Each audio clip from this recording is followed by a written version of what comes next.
Ahora continuamos con ciudades híbridas, tejidas y restauradas. Para desarrollar este tema presentamos a nuestro siguiente conferencista. Él es arquitecto y urbanista de la Universidad Pontificia Bolivariana.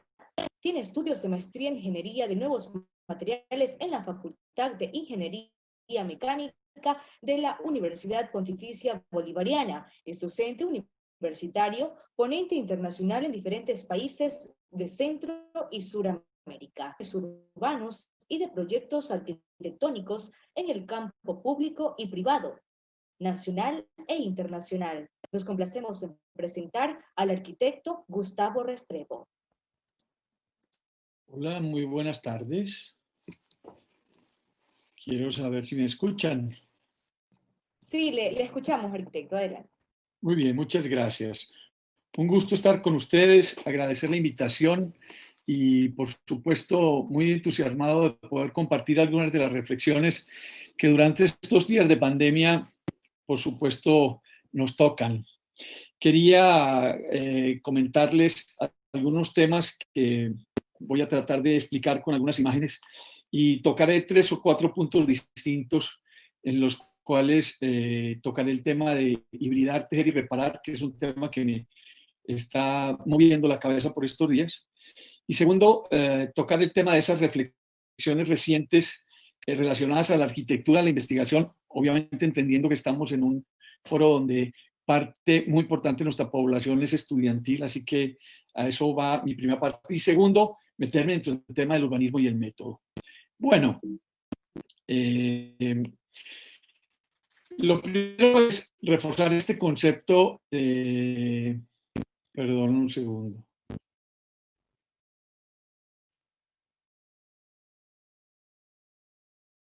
¿Aló?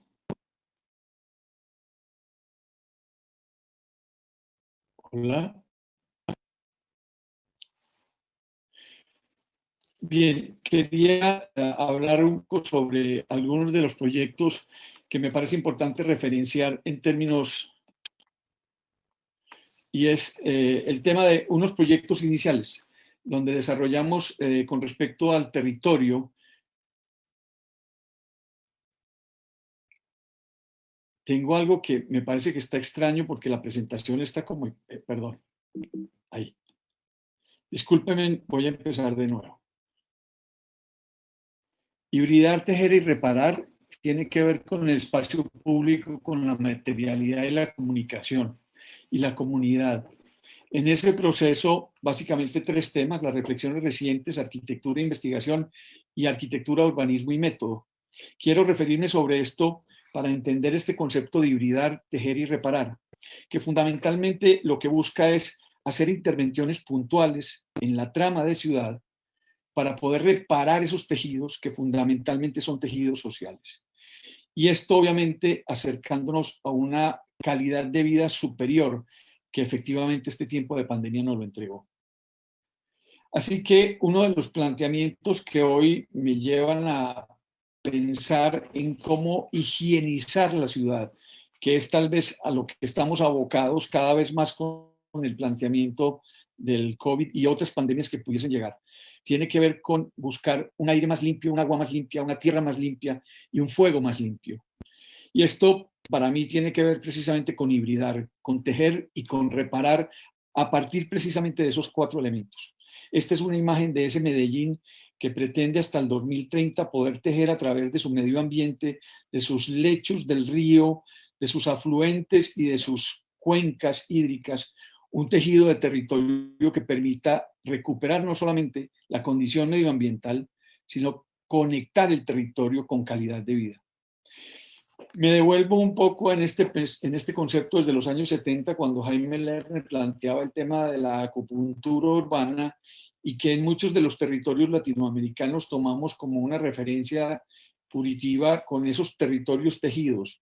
Pero visto esto desde la perspectiva de hacer puntuales esfuerzos de arquitectura en unos territorios que generaban nueva vida, traigo esta imagen que me parece importante referenciarla. Es uno de los proyectos que desarrollamos desde el gobierno del 2008 en Medellín y que todavía se sigue adelantando, van más o menos unos 25 proyectos de este tipo, son jardines infantiles. Y lo que quiero resaltar en esta imagen es precisamente esa acupuntura de esa arquitectura que llega a tejer el territorio viejo o consolidado con el territorio nuevo a consolidar. Y creo que allí precisamente nos permite entender que las acupunturas tienen esa voluntad de tejer el territorio, de tejer el territorio existente, pero sobre todo de tejer comunidad. Esto obviamente son dos condiciones de segregación, podríamos decirlo, distintas. Pero lo que quiero plantear con esto es que en un jardín infantil, como está planteado este edificio, lo que pretende es que todas las madres puedan llevar a sus hijos y desde allí poder construir ese tejido social que tanto necesitamos. En segunda línea, sobre el tema de tejer, hibridar y reparar, me trae a la idea por estos días el tema del kitsugi, que es una tradición japonesa básicamente de recuperar las piezas rotas y tejerlas a través de, en este caso, unas resinas que con un polvo de oro o de otros materiales metálicos permiten restaurar esos territorios o esas piezas.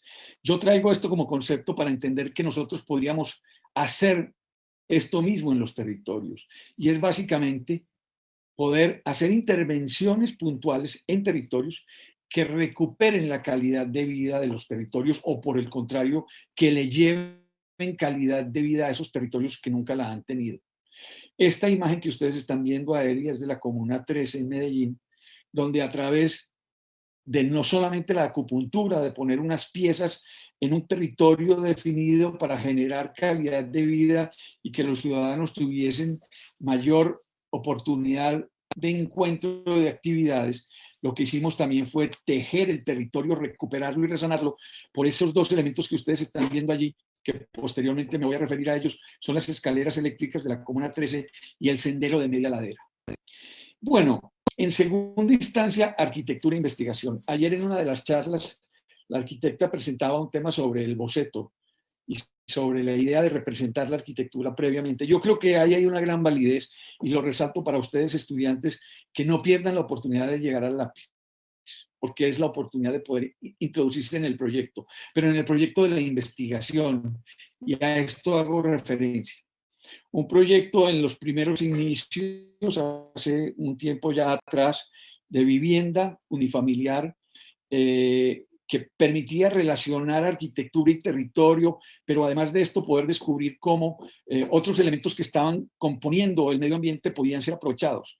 Se nos ocurría en ese momento entonces que esta vivienda podía recoger el agua lluvia y además poder ingresar la luz a través de las cuchillas de la arquitectura de esos edificios, poder introducir un mayor nivel de iluminación dentro de los territorios, dentro de los edificios. Así que esta casa aprovecha el poniente, que es muy poco por la altura en que está y por la orientación de la vivienda, permitiendo que esa doble altura del edificio no se cerrara con material, sino que se cerrara con cristal y así pudiera ingresar adentro del edificio.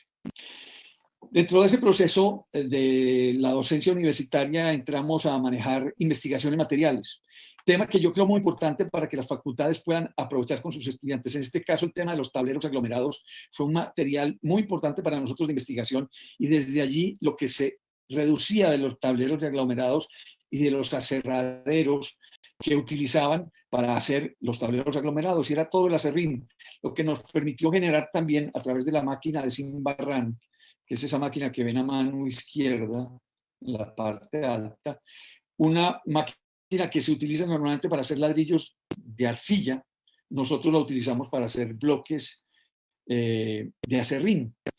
Y con esto, de la misma manera, empezamos a desarrollar distintas alternativas de investigación que nos llevaron a permitir producir vivienda de emergencia, vivienda que se podía construir en 24 horas con 4 personas trabajando con mínima herramienta y que obviamente llevaban entonces un poco a esa reflexión de la investigación. Aquello que habíamos aplicado en la vivienda unifamiliar de un nivel tal vez más alto, permitía también buscar cualificación espacial en estas viviendas de emergencia que podíamos llevar, recoger el agua, concentrar las visuales, llevar más iluminación, más ventilación, Y ese sistema constructivo muy rápidamente se podía ensamblar y dio por investigación académica este proceso de vivienda.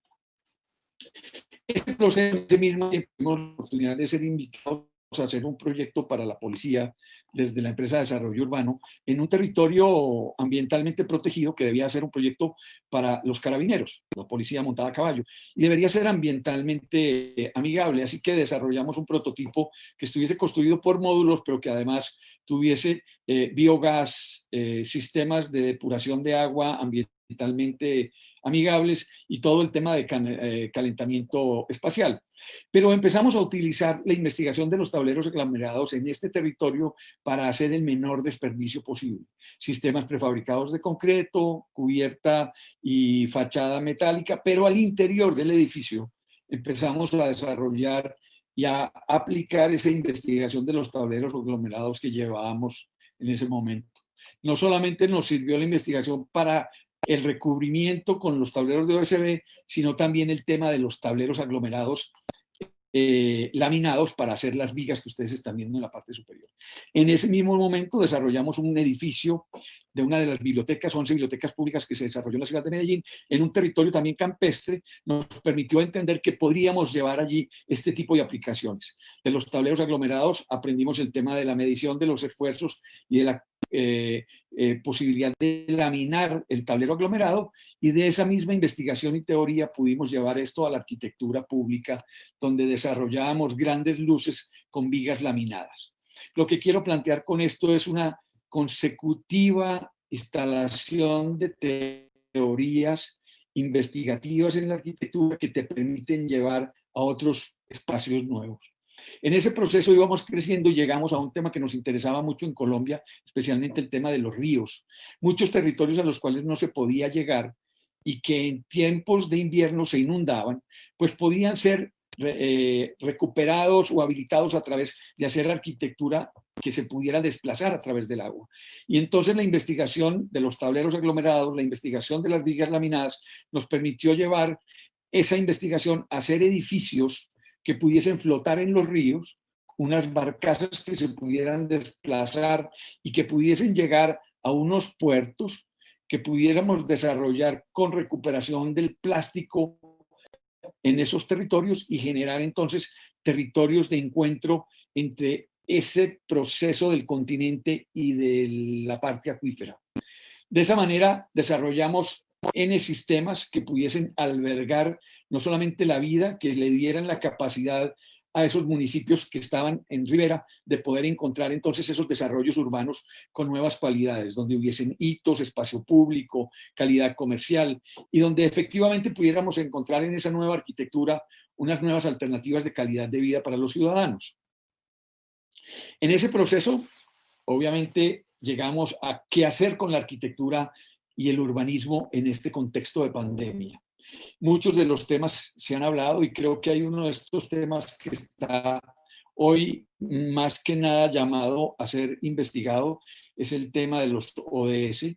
Y creo que obviamente si el tema 11, que es técnico, que es el componente de ciudad y comunidades sostenibles, nos llama la atención, es importante entender que está 3 temas alrededor: el ambiental, el social y el económico, retribuyendo en esos 17 planteamientos. Pero hay uno que ustedes ven allí abajo y me parece importante resaltarlo porque ya Alonso Brenes lo planteaba, y es la gobernabilidad del territorio. Aquí esto tiene que ver con la parte política. Es el 4º componente que permitirá que nuestras ciudades en los próximos 10 años por delante, hasta el 2030, podamos tener esa mejor en la calidad de vida que todos esperamos.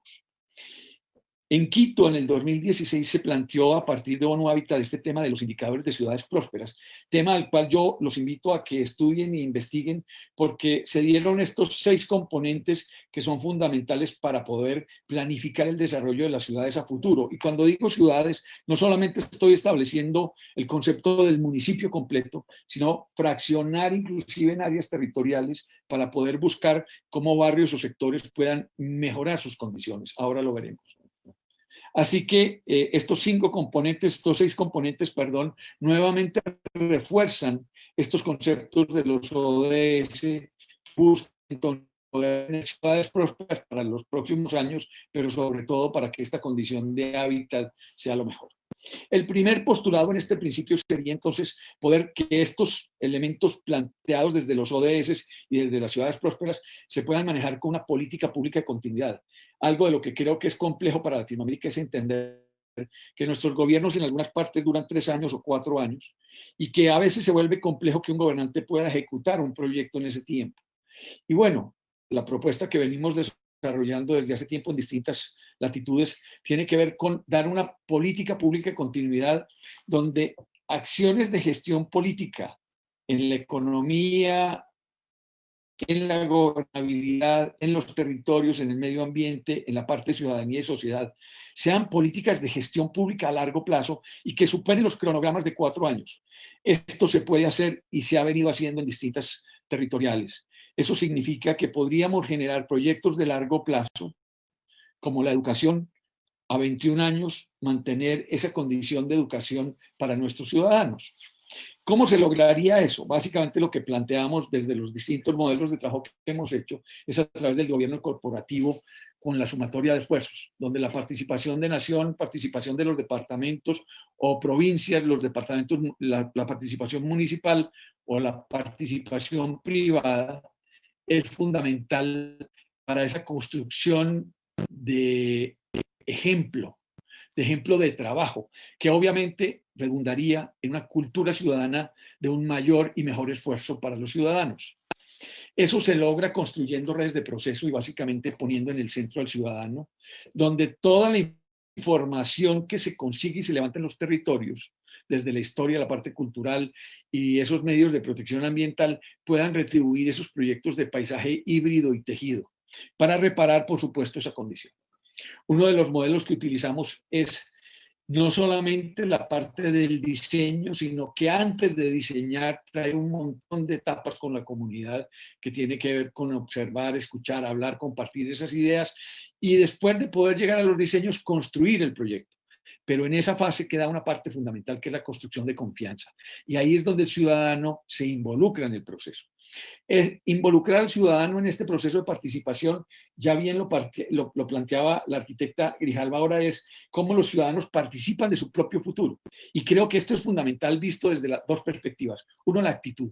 Es un ciudadano comprometido, un ciudadano que se involucra en las decisiones de tu territorio, pero que además plantea y escoge qué hacer en su territorio.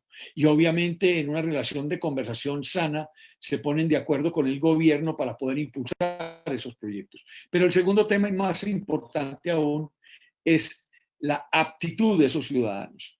La participación ciudadana hoy en Colombia a partir del 91 es decisoria por constitución. Eso significa que los ciudadanos debemos involucrarnos en las decisiones de la construcción de ciudad, pero la verdad es que la participación necesita educación.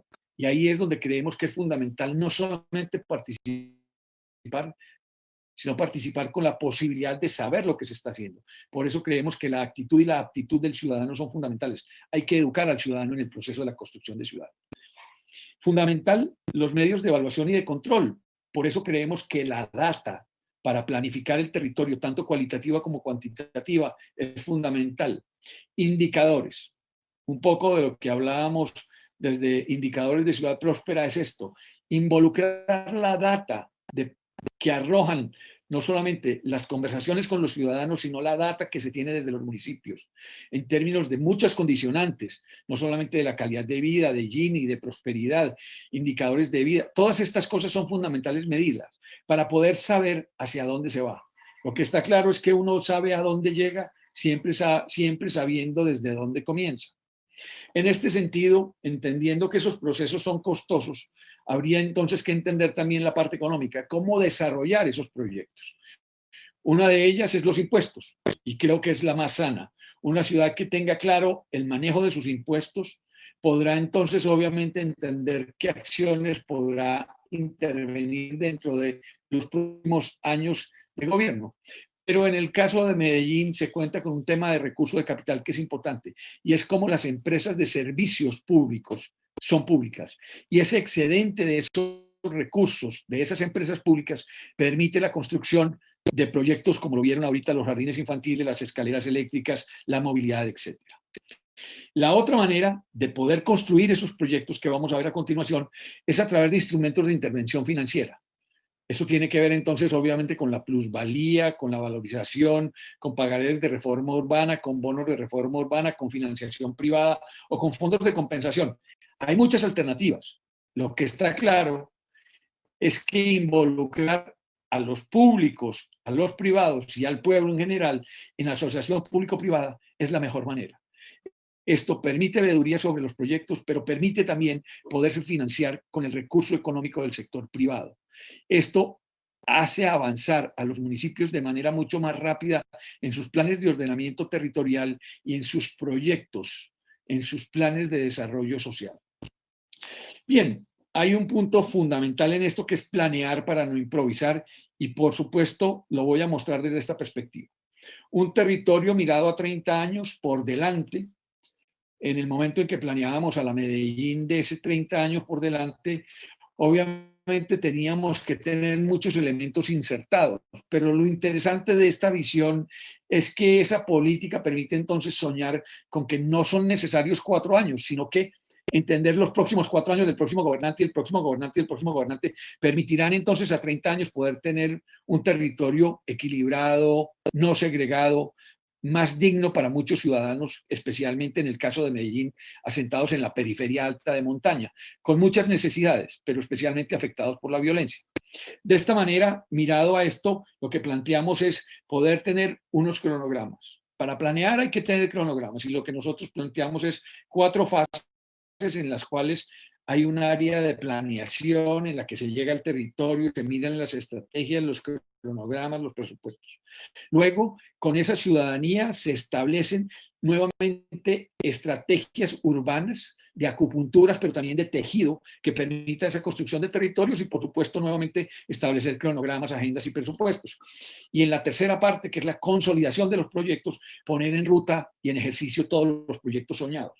Normalmente, el primer año de gobierno es el que sirve para todas estas 3 primeras fases, donde pensar es hacer, y en la cuarta fase, que es cuando ya los proyectos empiezan a verse materializados y a prestar un servicio a la comunidad, en ese punto la operación es fundamental. Y allí hablamos de evaluar, pensar, hacer y evaluar para volver a comenzar el proceso. Nosotros creemos que en la cuarta fase es fundamental la evaluación porque es lo que permite corregir los errores o perfeccionar los elementos que no estén funcionando muy bien. Para planear el territorio, por supuesto, el tema de movilidad es fundamental y creemos que la movilidad es el elemento que más dignifica la calidad de vida de todos los ciudadanos. En Medellín hemos proyectado un territorio a 30 años por delante en los diferentes proyectos de movilidad. Son 5 aspectos que están integrados, se llama Sistema Integrado de Transporte Público y hoy permite acercar todos los proyectos a toda la comunidad.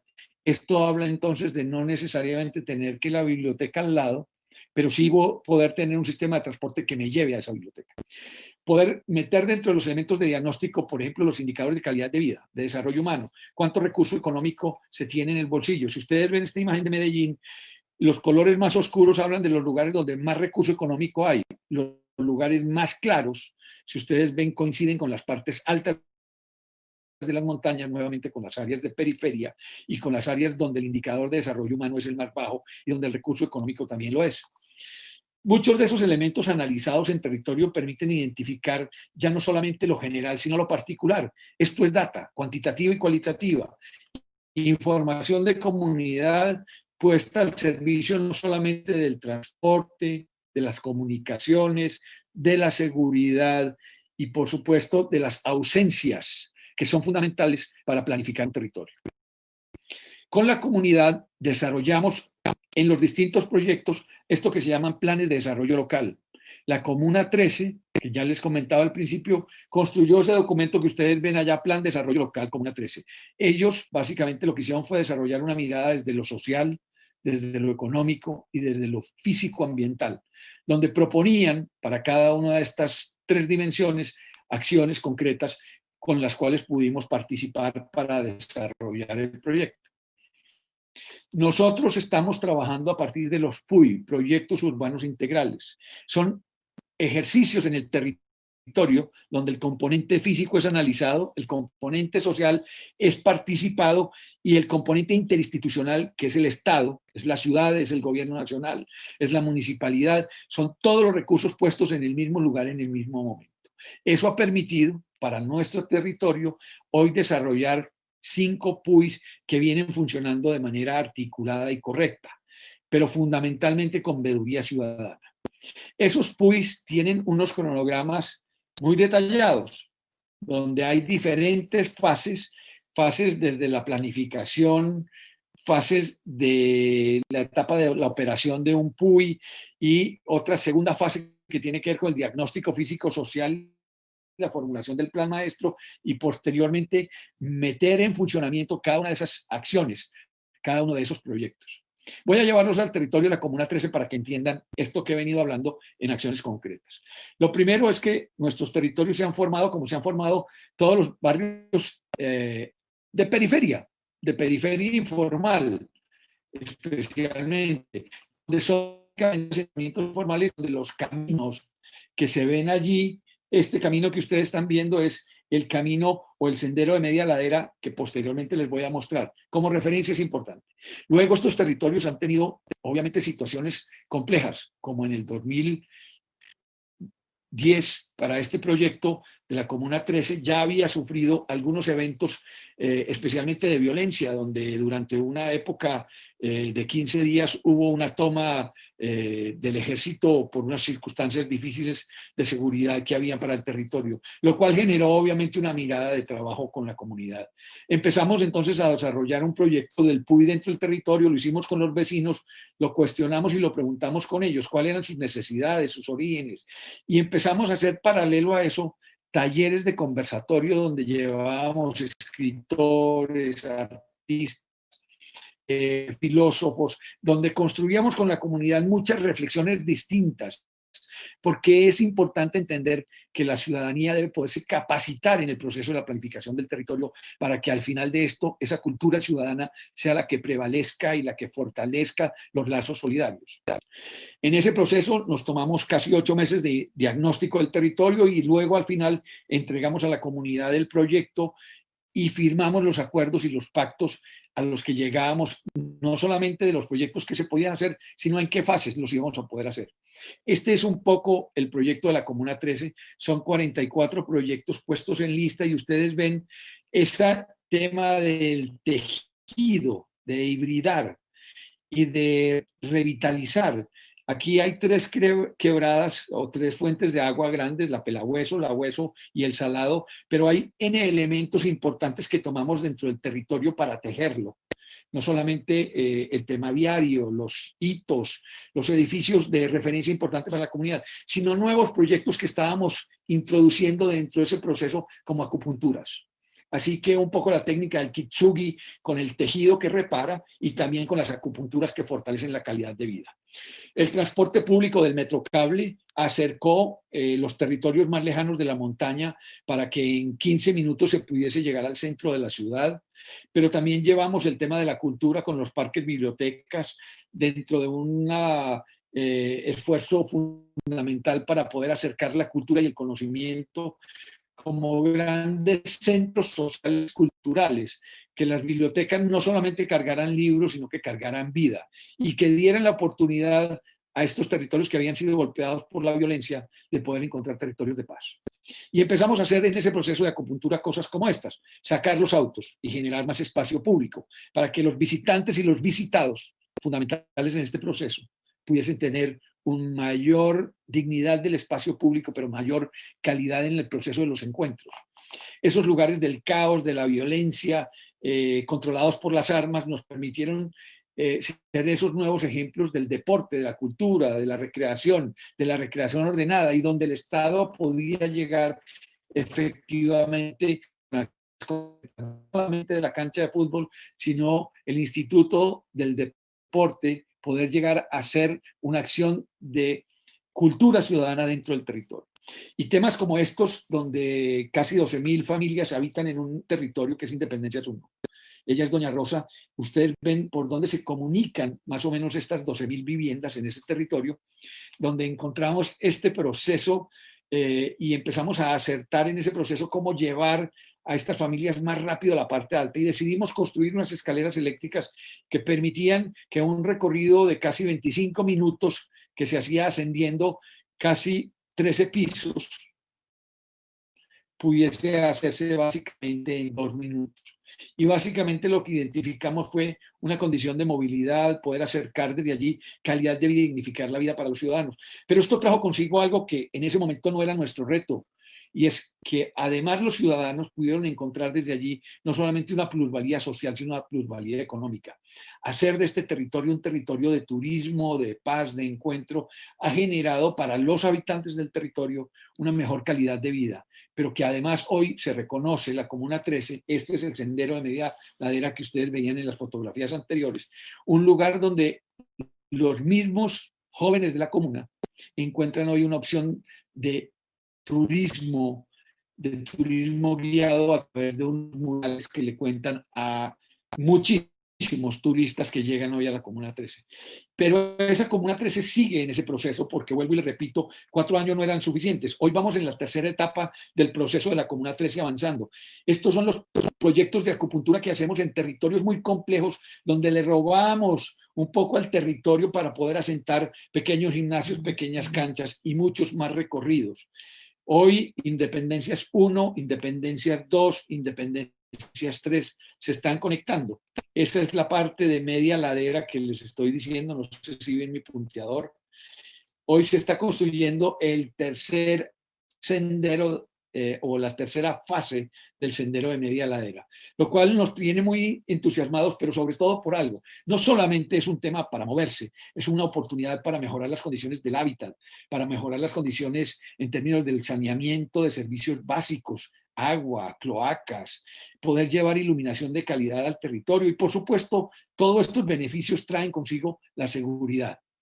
Allá ven ustedes una imagen de ese concepto de poder restaurar un territorio, de poder recuperar un territorio, de hibridar un territorio a través de no solamente las acupunturas, sino de esto que yo llamo hibridar a través del kintsugi esos territorios. Acupunturas, pero además un tejido que valoriza la vida. Un segundo proyecto muy rápido voy a mostrarles que estamos desarrollando en Córdoba. Es básicamente poder brindarle a esa malla circular unas acciones de acupuntura repartidas en el territorio, pudiendo así articular el no mayor crecimiento hacia la periferia. Lo que primero hicimos fue buscar data y clasificar en semáforo cuáles eran las áreas que tenían mayores riesgos, mayores vulnerabilidades en términos de edificabilidad y de espacio público y de calidad de servicios públicos, pero además también, y muy importante, todo el tema que tenía que ver con la educación, el empleo y jóvenes que habían pasado más de 2 veces por la cárcel. Eso nos llevó a priorizar 44 territorios en los cuales desarrollamos este tejido de proyectos que tiene que ver con rutas seguras, que son las líneas amarillas de tejido de iluminación, y otras acupunturas que se van metiendo dentro del tejido, que ya se las voy a mostrar. Trabajo con comunidad, decisión de los ciudadanos porque querían hacer, visita al territorio, levantamiento del territorio, un diagnóstico desde el catastro que nos permite saber cuáles son los lotes de oportunidad, hacer mapas de calor en situaciones de riesgo o en situaciones de oportunidad para poder diseñar ese proyecto y nuevamente unos proyectos urbanos integrales que priorizan el sistema de transporte, el espacio público, los lotes de oportunidad, donde desarrollar equipamientos de educación, de salud, de recreación y así tener un proyecto que puede que no esté en los próximos 4 años, pero que se vaya consolidando en el tiempo. Siempre que hay un plan, ese plan permite proyectarse en el tiempo y permite que los ciudadanos se consoliden también en torno a unas ideas. Bueno, empezamos a desarrollar proyectos en Córdoba en general y lo que hicimos fue pequeños gimnasios, pequeñas plazas que permitían construir ese encuentro de los vecinos, poder recrear en el espacio público el encuentro de los jóvenes, pero además dignificar la calidad de vida en esos barrios de periferia que estaban mal atendidos. Y desarrollamos también una acción de playones barriales, que son básicamente la recuperación de algunas canchas que estaban descubiertas y que básicamente les llevamos estas acciones de equipamiento para que la gente pudiese encontrar a un Estado más cercano, donde la policía hacía presencia, pero también el Estado con sus acciones sociales. Y básicamente lo que empezamos a encontrar en esto era la oportunidad de educar a los jóvenes, a los niños, a través de acciones culturales en esos territorios.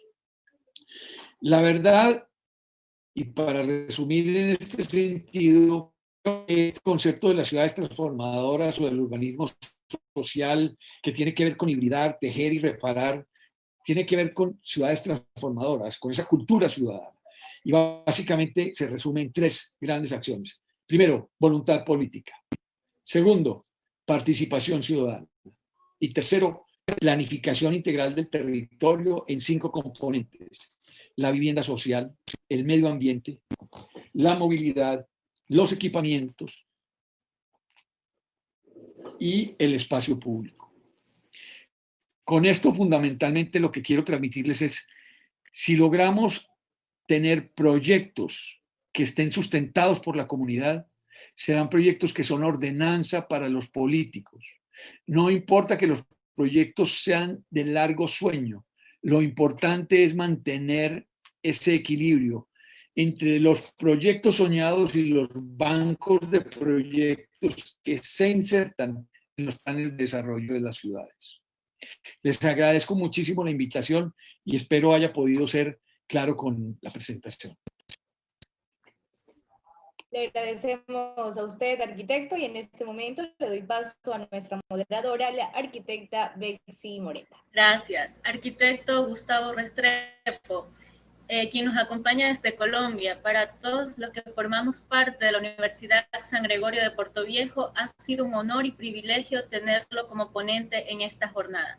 Su tema, en forma extraordinaria, nos invita a reflexionar sobre el fenómeno que se produce en la conjunción de las condiciones físicas de las ciudades, en su soporte tecnológico, para el desarrollo armónico de las mismas. Arquitecto, usted menciona que los principios de sostenibilidad y las políticas de continuidad son indispensables para mejorar la calidad de vida de todos a través de la rehabilitación urbana, siendo un eje fundamental la sociedad. Mientras esperamos la consolidación de las preguntas, nos gustaría saber cuáles serían sus recomendaciones para tener una adecuada participación ciudadana en el desarrollo de los diferentes planes territoriales.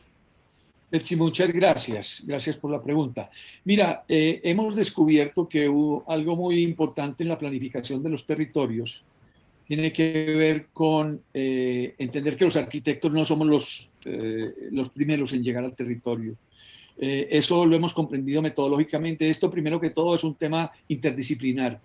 Y así entonces, los primeros que llegan al territorio, y es fundamental entenderlo así, son trabajadores sociales y comunicadores sociales, porque son los que permiten cohesionar a las comunidades y entenderles que no venimos a vender humo, sino a tratar de fortalecer un concepto de confianza.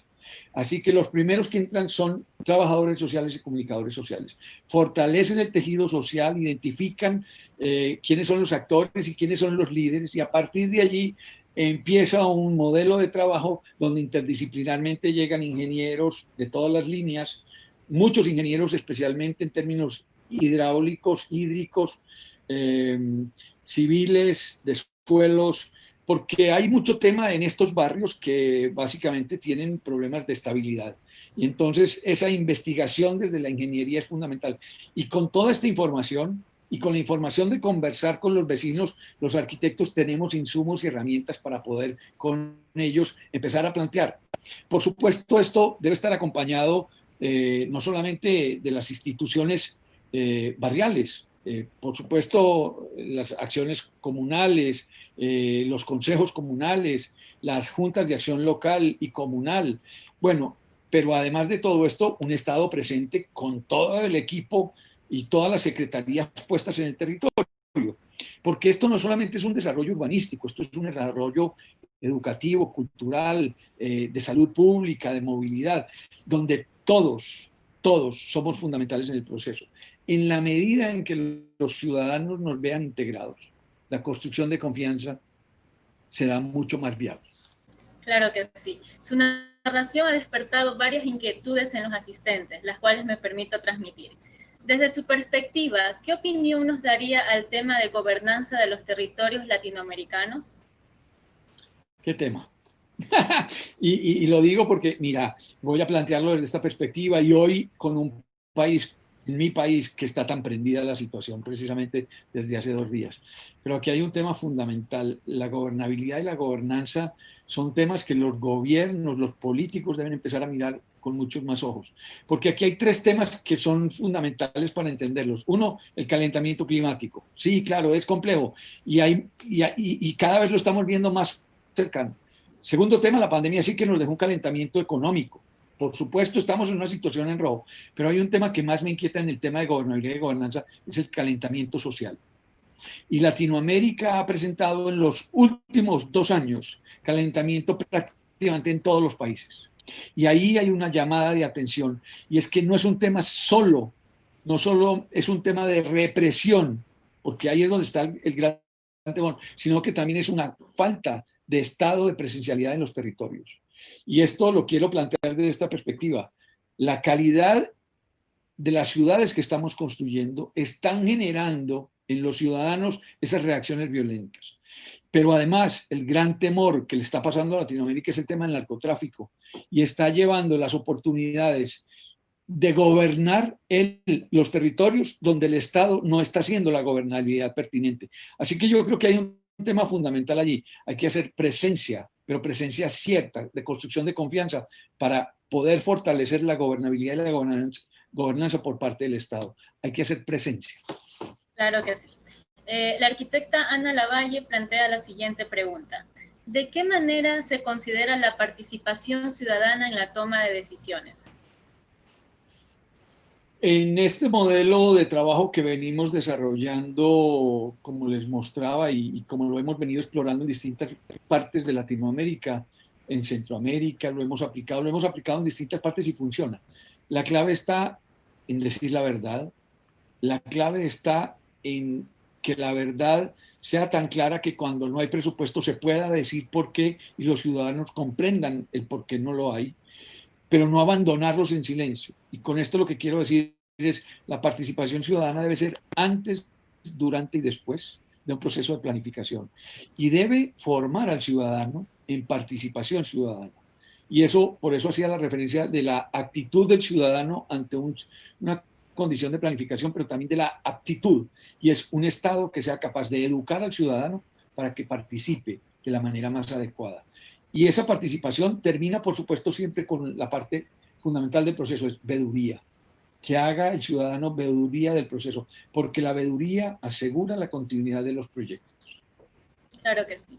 ¿Cómo contrarresta el empuje de las grandes inmobiliarias hacia la gentrificación los traficantes de tierra ligados a los partidos políticos enquistados en gobiernos? Ay, qué tema tan complejo. Pero mira, lo que estamos encontrando en estos territorios, que es un poco la historia que se repite en Latinoamérica en general, es que estos barrios nacen, muchos de ellos, por asentamientos informales sanamente, digo, al menos en Colombia venían corriendo de la guerra. Estos primeros asentamientos en los años 70 se dieron básicamente por la marginalidad, por la ausencia de tierra, pero también por la guerra rural. Y estos vecinos llegaron a nuestras ciudades y empezaron a desarrollar estos barrios. Pero luego los oportunistas de la venta informal o la venta pirata de terrenos hacen allí enormes exploraciones y enormes explotaciones, donde no solamente engañan al ciudadano, sino que además usurpan tierras para ser vendidas, porque allí hay un problema no solamente de la informalidad, también hay un tema de la planificación del territorio cuando llama a territorios de preurbanización.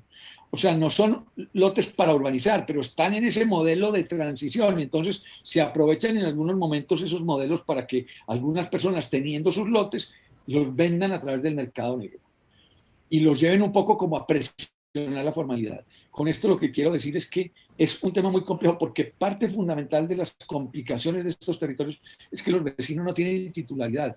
Así que todos estos proyectos vienen acompañados de regularización que por supuesto es muy compleja, es muy lenta en nuestros países, pero que además tiene una situación bien especial.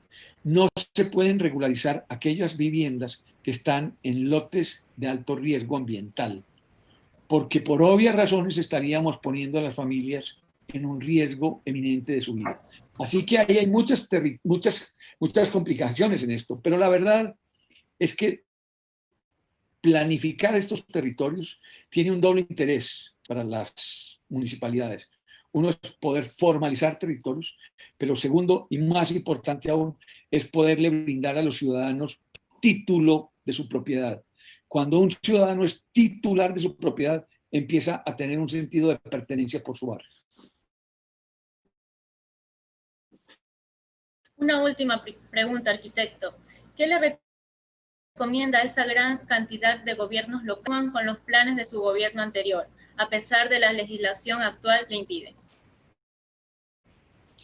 Mira, en Colombia los planes de desarrollo, los planes de ordenamiento territorial están regulados por la ley, que es lo primero, y están regulados para que exista un plan de ordenamiento territorial, un plan de desarrollo territorial, un plan de ordenamiento territorial que está por ley obligado a ser reflexionado por la comunidad. ¿Qué quiere decir esto? Si eso es verdad, es porque eso de alguna manera parte de un banco de proyectos. Y los bancos de proyectos son los que regulan la construcción de esos proyectos en el tiempo, en los gobiernos transitorios. Es verdad que los gobernantes de turno tienen la oportunidad de priorizar proyectos. Está muy bien que los prioricen. Pero lo que está obvio es que deberían darle continuidad a los proyectos que la comunidad priorizó en su momento. Obviamente priorizó, como en el caso de la Comuna 13, 44 proyectos, cualquiera de esos puede ser priorizado por el gobernante de turno, porque finalmente los priorizó la comunidad.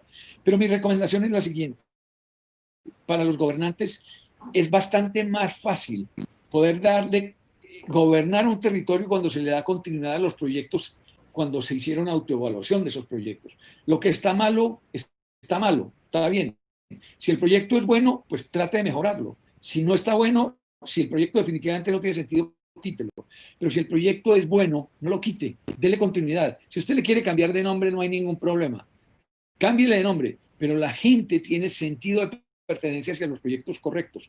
Así que es respetuoso y valiente también de parte de un administrador de ciudad mantener los proyectos que son positivos. Los proyectos que son negativos, recupérenlos, revísenlos. Los que están más o menos, pues dele potencialidades de sus instrumentos y sáquelos adelante. Pero, por ejemplo, proyectos como los sistemas de transporte, los sistemas integrados de transporte, el metro, el tranvía, los metrocables, no se construyen jamás en 4 años.